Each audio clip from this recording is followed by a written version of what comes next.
Բաց սահման, ելք դեպի աշխարհ,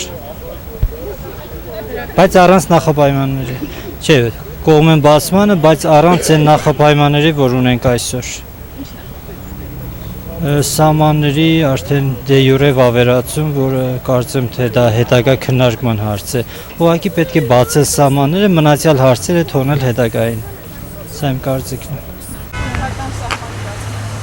Դեմ եմ։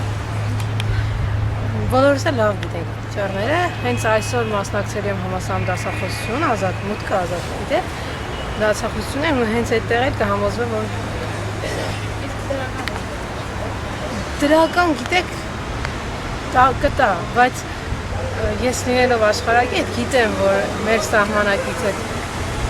սահմանի բնակիչները Թուրքիայի արևելյան հատվածը չէ, քրդեր են, որոնք նույնիսկ չգիտեն գազը, օրինակ ինչ է, գազաֆիկացում, էլեկտրաֆիկացում, ճիշտ է կնպաստի երկրի տնտեսության զարգացմանը, բայց չեմ կարծում, որ բայց մենք կորուստներ շատ կունենանք, հենց այն, որ սահմանը, մեր սահմանը Կարսի պայմանագրով դեռևս հաստատված չէ, հիմա մենք իրանք ասիկը ուզում են, որ մենք ունենանք հենց այս սահմանները, հարցեր շատ կան, բայց հենց այսօր էլ ես իստիմա կհամոզվեմ դրան, որ դեմ եմ, մերսի։